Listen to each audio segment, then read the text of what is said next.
How's it going, everyone? Grim here with another video. This time, I want to give my two shiny pennies on the hot topic of Warhammer 40k 10th edition.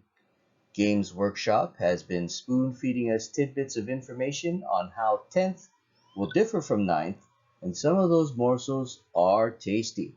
Today, specifically, let's talk about the phases of a turn. This is the Warhammer Community website's article dated 18 April 2023 on the upcoming 10th edition rules for the phases of a turn.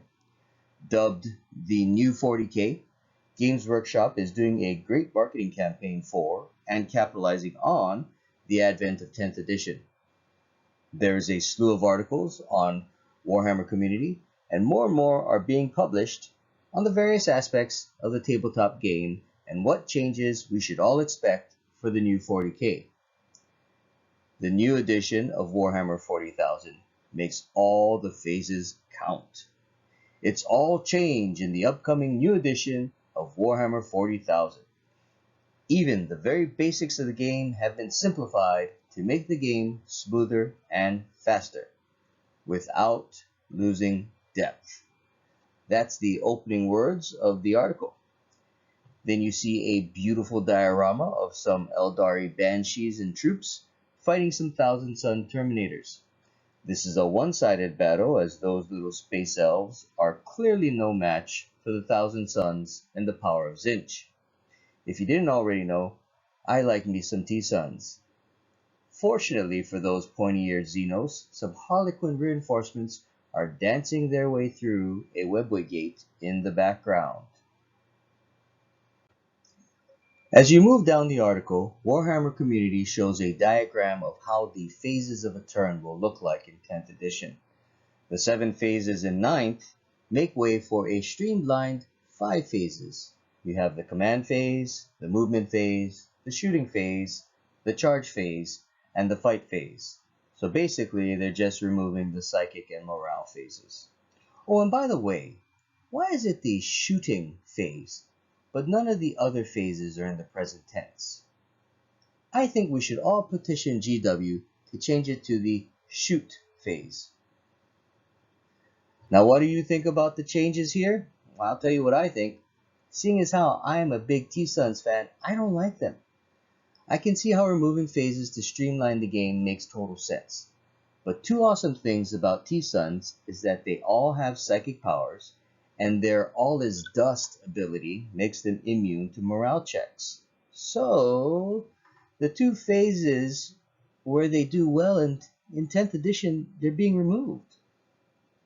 Oh, and why not also remove the charge phase? Just incorporate charging as part of the fight phase. That would streamline the game even more, in my opinion. Next, we are given information about the omission of the psychic phase in 10th edition. Psychic powers are still a thing in 10th, don't worry, but basically all psychic shenanigans are now going to be done throughout the 5 phases instead of just a psychic phase. Certain psychic powers can be done in the command phase, while others are done in the shooting phase, etc., etc. For example, the tried and true psychic power, Smite, is now done only in the shooting phase. Again, we are treated to a beautiful picture of some models in a diorama setting. This time, it's the Thousand Suns and the Grey Knights. Now, contrary to what you might think, they are not actually fighting in this picture. Secretly, the Grey Knights and the Thousand Suns are one and the same. But I'll save that topic for another rant video in the future. But in this picture, it pretty much looks like their combat patrol boxes. I'm lukewarm about this change. I get that removing phases is a good thing, but I disagree with the article that the psychic phase was unfun and awkward. It was only unfun for factions that don't have psychers. I mean, that's like saying the charge phase is unfun because the Tau don't really do much charging, except when they're charging their drones. Of course, since psychic powers are not going away and they will just be done throughout the entire game, I guess it's okay. Sacrificing the psychic phase to the god of simplified gaming is a small price to pay. Next, GW gives us the datasheets of two psychers to whet our palate. You can see that psychic powers are now part of the unit's datasheet, and it would seem that's how all psychic powers may be handled from now on in 10th. That means no more extra psychic abilities or powers to pick and choose from to add to a unit. Is GW showcasing what we should expect to see for psychers from now on? Or are they just trying to psych us out? I'm lukewarm about having the psychic powers as part of the unit's datasheet. On the one hand, it's going to be very convenient to have all the relevant info about a unit in one place, the datasheet. On the other hand, no longer being able to pick and choose psychic powers will suck. They just got what's on their datasheet. That's it. Is that it? If so, me not a fan of the change. Before we move on, I do want to stop to talk about one thing. You'll notice that the librarian, who is a Terminator, now has a 4+ invulnerable save. In 9th, Termies tend to have a 5+ invo. I'm reminded of how one of the data slates last year stripped my beloved Harlequins of their 4+ invo and made it a 5++. I'm hoping they get back their 4++ in 10th, especially if Termies are now going to have a 4++. If not, clown lovers everywhere will definitely cry foul and threaten to make 10th edition float. That's a Pennywise reference, by the way. Now, the next change I can 100% get behind. Removing the morale phase and implementing morale-based penalties through a brand new system called Battle Shock.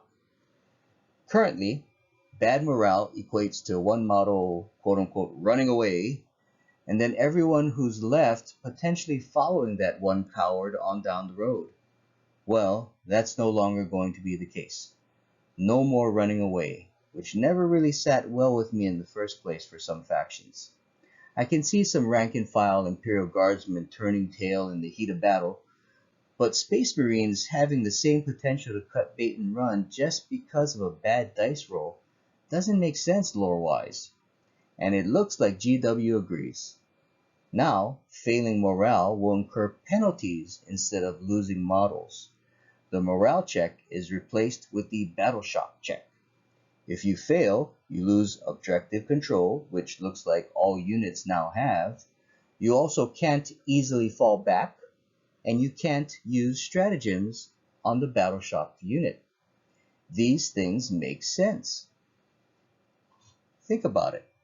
Half of their battle buddies have just died, so the remaining models of a unit are emotional, traumatized, unfocused. They can still fight, but lose the ability to hold ground. Their line is broken, so any attempt to fall back is disorganized, and they have performance anxiety with pulling off those awesome strategies in the din of battle. I think this is the best change between 9th and 10th so far. But what do you think? What are your thoughts? I think everyone is hopeful that 10th will bring great things, or at the very least, GW has good intentions for great things. But you know what they say, the road to hell is paved with good intentions. Is this merely the mad rant of someone who's too grim and too dark, or is there a flicker of truth to what I'm saying? Leave a comment, because sharing is caring.